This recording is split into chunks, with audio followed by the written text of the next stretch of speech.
आज का हमारा टॉपिक है दो रेखाओं के बीच का कोण, यानी एंगल बिटवीन टू लाइंस। मैं यहाँ पे दो रेखाएं ले लेता हूँ, ठीक है। यहाँ पे मैं दो रेखाएं ले लेता हूँ, इस तरह से प्रतिच्छेद कर एक दूसरे पे। एक का नाम मैं यहाँ पे ए बी दे देता हूँ, ए बी, और दूसरा ले लेता हूँ यहाँ पर सी डी, ठीक है। चलिए, ये दो रेखाएं हैं ए बी और सी डी। ए बी और सी डी दो रेखाएं हैं और इसके बीच का कोण मैं मान लेता हूं थीटा। मान लेते हैं, माना L1 M1 N1 रेखा AB की दिक् कोज्याएं हैं, दिक् कोज्याएं, डायरेक्शन कोसाइन इसका दिया हुआ है, तथा L2 M2 N2 रेखा CD की दिक् कोज्याएं हैं, दिक् कोज्याएं हैं, है ना। AB तथा CD के बीच का कोण कितना है? थीटा है। ये हमने मान लिया, ये भी हमने मान लिया, ठीक है। अब यह भी मान लेते हैं, माना वेक्टर अल्फा तथा वेक्टर बीटा, वेक्टर अल्फा तथा वेक्टर बीटा इन दोनों रेखाओं के अनुदिश इकाई सदिश है, इकाई सदिश है, ठीक है। रेखा AB के अनुदिश इकाई सदिश यूनिट वेक्टर, ठीक है। एक यूनिट वेक्टर, मान लो यहां से यहां तक इकाई एक है, तो यहां से यहां तक जो है आपका यूनिट वेक्टर अल्फा है, ठीक है। और CD के अनुदिश मान लो यहां से यहां तक मैग्नीट्यूड एक इकाई हो जाता है, तो ये जो है आपका वेक्टर क्या है? आपका बीटा है। तो वही मैंने लिखा है कि ये AB रेखा और CD रेखा, ये तो दोनों रेखाएं हैं ना जी। तो इन रेखाओं के अनुदिश इकाई सदिश आपके दो हैं, एक है वेक्टर अल्फा और एक है वेक्टर बीटा। तो AB के अनुदिश इकाई सदिश आपका वेक्टर अल्फा है, यानी कि दिशा दोनों की समान ही होगी, AB और अल्फा की समान ही दिशा होगी, बस वेक्टर अल्फा जो होगा मैग्नीट्यूड 1 वाला होगा और वेक्टर बीटा भी CD के दिशा में होगा, लेकिन उसका जो मैग्नीट्यूड जो होगा 1 होगा। समझ गए ना बात? चलिए, यानी कि वेक्टर अल्फा का भी मैग्नीट्यूड 1 और वेक्टर बीटा का भी मैग्नीट्यूड क्या होगा? 1 होगा। अब इन दोनों के अनुदिश जो कोण बनेगा, वेक्टर अल्फा और वेक्टर बीटा के बीच जो कोण बनेगा, वही कोण आपका AB और CD के बीच का भी कोण होगा ना। तो हम लोग जानते हैं कि दो सदिशों के बीच का कोण निकालने के लिए cos थीटा बराबर में होता है vector alpha dot vector beta और बटा में वेक्टर अल्फा का मैग्नीट्यूड और इनटू में वेक्टर बीटा का मैग्नीट्यूड। ऐसे होगा। अब बात करते हैं कि वेक्टर अल्फा और वेक्टर बीटा होगा क्या। तो अगर मैं बात करूं इसके सदिश की, वेक्टर अल्फा की, तो देख रहे हैं कि यहां पर AB का दिक् कोज्या L1 M1 N1 दिया है, तो उसी के अनुसार वेक्टर अल्फा क्या हो जाएगा? L1 I cap plus M1 J cap plus N1 K cap. समझे ना बात को? और वेक्टर बीटा क्या होगा? तो हम देख रहे हैं कि CD का जो है दिक् को जो है L2 M2 N2 दिया है, तो हो जाएगा L2 I cap plus M2 J cap plus N2 K cap. तो अब इन दोनों का डॉट प्रोडक्ट ऊपर लिखेंगे, तो देखो यहाँ पे cos थीटा बराबर में ऊपर डॉट प्रोडक्ट लिखेंगे ना जी, यानी इसका और इसका डॉट प्रोडक्ट क्या आएगा? L1 L2 plus M1 M2 और प्लस में N1 N2 और डिवाइड में अल्फा का मैग्नीट्यूड 1 बीटा का भी मैग्नीट्यूड 1, यानी कि cos थीटा बराबर में हो गया L1 L2 plus M1 M2 plus N1 N2। तो हमने यहाँ पे क्या देखा कि अगर दो रेखाओं की दिक् कोज्याएं दी गई हो दिक कोजाएं दी गई हो तो उनके बीच का कोण हम इस फॉर्मूले पे निकाल सकते हैं।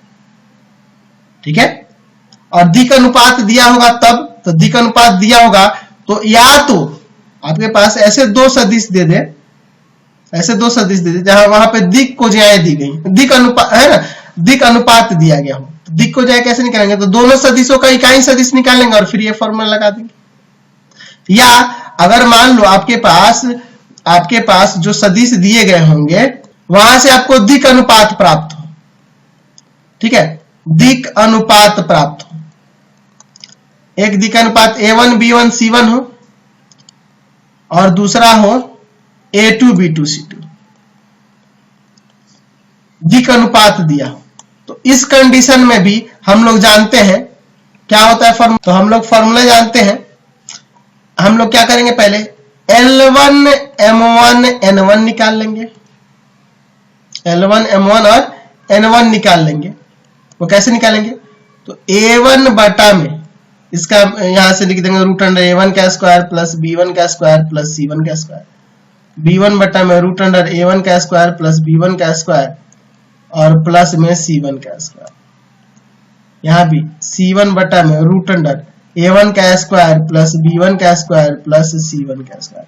यानी कहने का मतलब कि दिक अनुपातों से हम लोग क्या कर लेंगे, वहां से पहले दिक को साइन निकाल लेंगे दोनों का अलग अलग और फिर हम लोग यही फॉर्मूला लगा देंगे।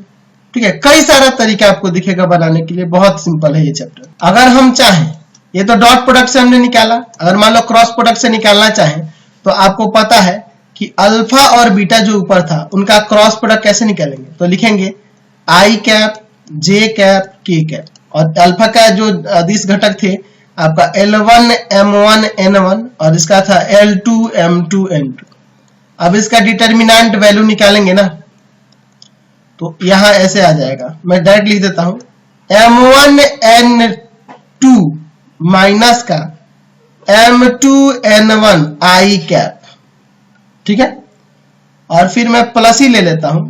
आप कहोगे कि सर यहां तो माइनस दिया जाता है, तो इसमें से इंटू करके इसमें से इंटू करके तब ना माइनस दिया जाता है, तो पहले मैं इससे कर ले रहा हूं L2 N1 माइनस का L1 N2 और plus L1 M2 minus L2 M1, ये आपका के कैप। तो ये आपका इसका क्रॉस प्रोडक्ट हो गया।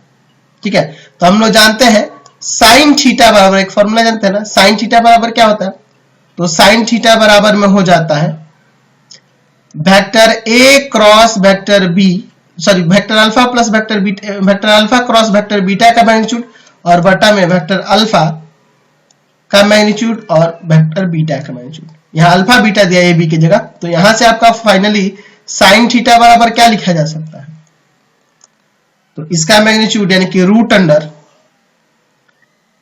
मैं साइन के फॉर्म में ये बता रहा हूं, M1 N2 माइनस का M2 N1 का होल स्क्वायर और प्लस L2 N1 माइनस का L1 N2 का whole square plus L1 M2 minus L2 M1 का होल स्क्वायर, यानी कि इसी का मैग्नीट्यूड निकाल देंगे तो आपका कोण वहां से प्राप्त हो जाएगा। क्योंकि देखो नीचे तो 1 ही ना रखोगे, इसका भी 1 इसका भी 1, तो नीचे 1 रखेंगे तो 1 ही आएगा, उससे कोई फर्क नहीं पड़ेगा, ऊपर वाला फॉर्मूला आपका बच जाएगा। अब चलिए, यदि जो कोण है वो कोण थीटा जो है वह मान लेते हैं कि 90 के बराबर हो, तो जाहिर सी बात है cos 90 आपका क्या हो जाएगा 0। तो जब 90 के बराबर होगा, कोण 90 होगा, तो उस कंडीशन में cos थीटा का मान क्या हो जाएगा 0 होगा ना, cos 90 0 हो जाता है। तो यानी कि आप कह सकते हैं कि अगर L1 L2 plus M1 M2 plus N1 N2 का मान 0 के बराबर आ गया तो वो लंब होंगे। ठीक है, रेखाएं क्या होंगी, एक दूसरे पर लंब होंगी।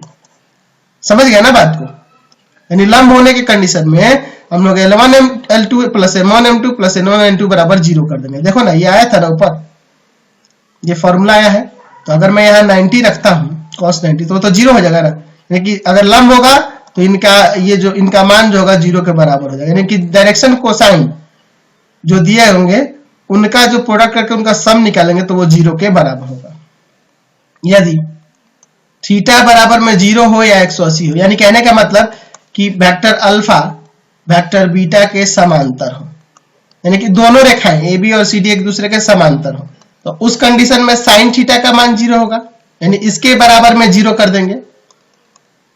रूट अंडर m1n2 माइनस का m2n1 का whole square plus l2n1 minus का l1n2 का whole square plus l1m2 minus l2m1 का होल स्क्वायर बराबर में 0। समझ गए ना, 0 या 180 होने पे साइन 0 0 होता है, साइन 180 भी 0 होता है। स्क्वायर कर देंगे, रूट हट जाएगा तो बच जाएगा m1n2 माइनस का m2n1 का whole square plus l2n1 minus का l1n2 का whole square plus l1m2 minus का l2n1 m1 का होल स्क्वायर बराबर में 0। तो देखो यहाँ पे इनके वर्गों का योग 0 के बराबर, यानी देखो ये पॉजिटिव ही होगा, ये भी पॉजिटिव ही होगा, ये भी पॉजिटिव होगा, तीनों अगर पॉजिटिव होंगे तो इनके स्क्वायर ये इनका सम 0 के बराबर कब होगा, जब ये 0 0 0 होंगे तब। ये इसी कंडीशन में इनका सम 0 के बराबर हो सकता है जब ये भी खुद 0 हो, यानी कि m1n2 माइनस m2n1 बराबर 0 हो, l2n1 माइनस का l1n2 बराबर 0 हो, और आपका l1m2 माइनस का l2n1 m1 बराबर में 0 हो, तब ये इनके वर्गों का योग भी 0 होगा। ठीक है, इसको उधर ले जाते हैं। m1n2 बराबर में m2n1, यहां पे क्या होगा आपका l2n1 बराबर में ये उधर जाएगा l1n2, l1m2 बराबर में l2m1। चलिए तो यहां कर देते हैं, m2 को इधर लाते हैं, तो m1 बाई m2 बराबर में n1 बाई, इसको इधर लेके आते हैं n1 बाई n2। इधर देखिए n2 को इधर लाते हैं, कॉमा तो यहाँ पे n1 n2 n1 by n2, और ये चला जाएगा उधर l1 by l2, l1 by l2 बराबर में ये उधर जाएगा m1 बाई m2। तो फाइनली यहां से क्या पता चल रहा है कि l1 बाई l2 बराबर हो m1 by n2, m1 by m2 और बराबर हो n1 बाई n2। ठीक है, यह बराबर हो तो कह सकते हैं कि कोण 0 होगा या 180 होगा। समझ गए ना, यानी कि वहां पे दोनों रेखाएं एक दूसरे के समांतर होंगी। तो अगर आपके पास डायरेक्शन कोसाइन दिया हो और वहां से पता करना हो कि रेखाएं समांतर है कि लंब है, तो अगर उनके L1 L2 यानी डॉट प्रोडक्ट जैसे निकालते हैं L1 L2 plus M1 M2 और plus N1 N2, N1 N2 बराबर में अगर 0 हो गया तो ये क्या हो जाएंगी, लंब होंगी, और इनके अनुपात बराबर हो गए तो समांतर होंगे। ये आपको याद रखना होगा। साथ ही अगर मान लो आपके पास सिर्फ दिक् अनुपात दिया हो, दिक् अनुपात दिए गए हो, या दिक् अनुपात के रूप में दिक् कोज्याएं दी गई हो, ऐसे भी कह सकते हैं, दिक् अनुपात के रूप में दिक् कोज्याएं दी गई हो, यानी यहाँ पे दिया हो L1 M1 N1 बराबर में A1 by root under A1 का स्क्वायर प्लस B1 का स्क्वायर प्लस C1 का स्क्वायर, A2 बाई में रूट अंडर A1 का स्क्वायर प्लस, सॉरी इसको B1 लिखेंगे ना, B1 बाई में रूट अंडर A1 का स्क्वायर प्लस B1 का स्क्वायर प्लस C1 का स्क्वायर, और C1 बाई में root under A square plus A1 का स्क्वायर प्लस B1 का स्क्वायर प्लस C1 का स्क्वायर, और दूसरे वाले का, दूसरी रेखा का जो है दिक् कोज्याएं दी गई हो L2 M2 N2, किसके रूप में, तो दिक् अनुपात के रूप में A2 by root under A2 का स्क्वायर प्लस B2 का स्क्वायर प्लस C2 का square, B2 by root under A2 का स्क्वायर प्लस B2 का स्क्वायर प्लस C2 का स्क्वायर, अच्छा C2 बाई में रूट अंडर A2 का स्क्वायर प्लस B2 का स्क्वायर प्लस C2 का स्क्वायर, इस तरह से दिया गया हो। तो इस कंडीशन में भी अगर बात करें cos थीटा की, तो देखो क्या हो जाएगा। हम लोग देखे थे, क्या देखे थे, L1 L2 plus M1 M2 plus N1 N2, यही ना देखे थे जी। तो इसमें से करेंगे, इसमें से करेंगे और इससे करेंगे, तो आपका ऊपर क्या आ जाएगा, तो ऊपर आ जाएगा आपका A1 A2 plus B1 B2 plus C1 C2 बटा में आपका क्या आएगा, देखो आप इसमें से गुना करोगे, इसमें से गुना करोगे, इसमें से गुना करोगे, तो हर एक के बटा में सेम आएगा, और मैंने एलसीएम लेके डायरेक्ट जोड़ लिया, तो मेरा स्टेप बच रहा है यहाँ। आप चाहो तो अलग अलग कर सकते थे, यहाँ पे आप करके देखना, यही आएगा। ठीक है, इसमें कोई दिक्कत नहीं यार, इसमें इससे गुना करेंगे तो A1 A2 और बटा में ये आएगा, इन दोनों का प्रोडक्ट, B1 B2 बटा में इन दोनों का प्रोडक्ट, C1 बाई C2 इन दोनों का प्रोडक्ट, और तीनों को जोड़ेंगे एलसीएम लेके तो ही ना आएगा। तो फाइनली मैं यहाँ पे चाहूं तो यहाँ से cos थीटा बराबर हम लोग डायरेक्ट, अगर दिक अनुपात दिया गया हो तो हम लोग यही सीधा नहीं फॉर्मूला लगा सकते हैं, A1 B1 C1 और A2 B2 C2 दिक अनुपात दिया तो हम लोग सीधे ये लगा सकते हैं। अच्छा, अगर यही साइन के फॉर्म में होता तो हम लोग देखे थे कि पहले दोनों का क्रॉस प्रोडक्ट जो निकाल रहे थे उसका मैग्नीट्यूड, यानी आपका जो वेक्टर अल्फा और वेक्टर बीटा था उनके क्रॉस प्रोडक्ट का मैग्नीट्यूड था, देखे थे ना अभी देखे थे हम लोग। तो आप उसका क्रॉस प्रोडक्ट जब निकालोगे तो क्रॉस प्रोडक्ट जो आया था उसका मैग्नीट्यूड, ठीक है, तो क्रॉस प्रोडक्ट में आपके जो मान आया था उसका मैग्नीट्यूड अगर हम लोग इस रूप में रख के निकाले, यानी वहां L1 के जगह पर या M1 के जगह पर या N1 के जगह पे L2 के जगह या M2 के जगह या N2 के जगह या रखें, तो सीधे मैं यहाँ पे आपको फॉर्मूला बता देता हूं क्या निकल के आएगा। ठीक है, A1 B2 minus A2 B1 का whole square plus B1 C2 minus B2 C1 का whole square plus C1 A2 minus का C2 A1 का होल स्क्वायर, और बटा में A1 square plus B1 square plus C1 square, A2 square plus B2 square plus C2 square. आप रख के देख सकते हो, तो अब बहुत लंबा जाएगा, ठीक है, इसलिए मैंने डायरेक्ट यहाँ पे आपको फॉर्मूला बता दिया। तो सब बात का एक ही कंक्लूजन निकलता है कि बहुत ही सिंपल एक्सरसाइज होने वाली है, कुछ खास नहीं है। देख रहे हो ना, सब कुछ लग रहा है, ऐसा लग रहा है कि जैसे हम लोग पहले से पढ़े हुए हैं, सब ऐसा ही लग रहा है कि पहले से हम लोग वेक्टर में पढ़ चुके हैं, तो कोई दिक्कत नहीं होने वाली है एक्सरसाइज में। अगर आपके सारे कंसेप्ट है तो कोई प्रॉब्लम नहीं होगी। चलिए अब हम लोग बात करते हैं दो बिंदुओं को मिलाने वाली रेखा खंड का किसी रेखा पर प्रक्षेप, projection of the line segment joining the 2 point on a line. चलिए हम लोग बात करते हैं इसके बारे में। अच्छा, मैंने जैसे आपको बताया था कि वेक्टर ए का वेक्टर बी पर प्रक्षेप के लिए मैंने फॉर्मूला आपको प्रूव कराया था, और पता है भी था प्रक्षेप होता क्या है, ये सब चीज आपको पहले से पता है। दोनों के डॉट प्रोडक्ट में हम लोग भाग कर देते थे बी के मैग्नीट्यूड से, या हम इसे ऐसे लिखते थे वेक्टर ए और डॉट में यूनिट वेक्टर बी। देखो वेक्टर बी में उसके मैग्नीट्यूड से डिवाइड होगा तो यूनिट वेक्टर आ जाएगा। तो यहां हम लोग बात करने वाले दो रेखाओं को मिलाने वाली रेखा खंड का किसी रेखा पर प्रक्षेप। ठीक है, यहाँ पे मैं दो बिंदु ले लेता हूँ, एक पी बिंदु जिसका निर्देशांक है x1 y1 z1, और दूसरा बिंदु मैं ले लेता हूँ q जिसका निर्देशांक है x2 y2 z2। ठीक है, अब मैं इनको मिला देता हूँ। इन दोनों बिंदुओं को मिलाने वाली जो रेखा खंड हो रही है ना, इसका प्रक्षेप निकालना है किसी रेखा पर, किसी रेखा पर। ये हमारे पास दी गई रेखा है, ये दी गई रेखा है, इस पर इसका प्रक्षेप निकालना है, इस पर प्रक्षेप निकालना है। ठीक है, इस पे इसकी प्रक्षेप की लंबाई निकालनी होगी, यानी कि यह वाली लंबाई ज्ञात करनी है। ठीक है, तो यहाँ पे मैं मान लेता हूं, माना दो बिंदु x1 y1 z1, इसे p बिंदु से नाम लिया गया है, तथा q x2 y2 z2 को मिलाने वाली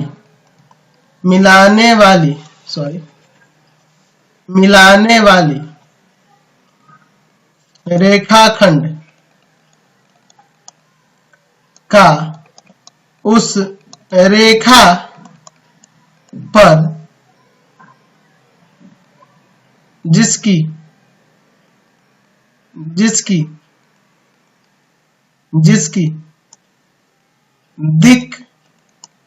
कोज्याएं LMN है।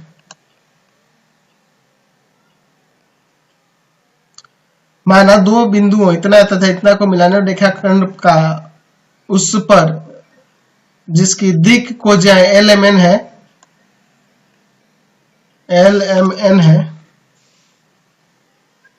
इसका नाम कुछ दे दिया जाए AB प्रक्षेप है। AB क्या है आपका? प्रक्षेप है।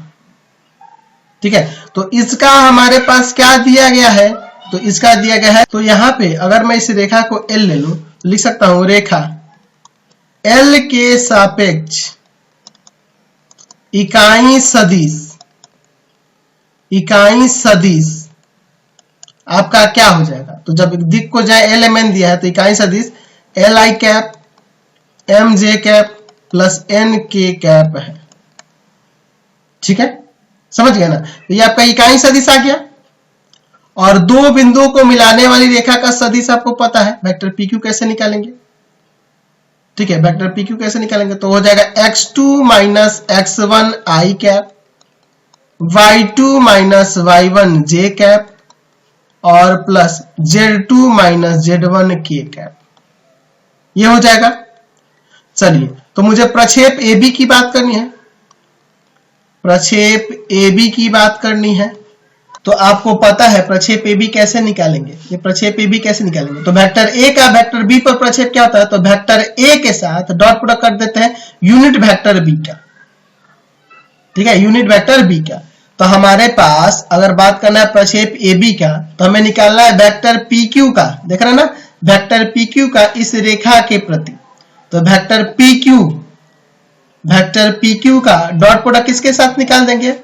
तो इसके अनुदिश जो इकाई सदिश दिया गया है ये वाला, यानी कि LI कैप MJ कैप और प्लस में NK कैप, यही ना हो जाएगा। तो चलिए, अब वेक्टर PQ का वैल्यू ये रहा और इसके साथ जब इसका डॉट प्रोडक्ट निकालोगे तो आ जाएगा आपका, क्या आ जाएगा? x2 minus x1 L plus y2 minus y1 M plus Z2 minus Z1 N, यही ना हो जाएगा आपका। तो ये प्रक्षेप निकालने के लिए फॉर्मूला हमारा तैयार हो। समझ में आया? कोई दिक्कत नहीं है।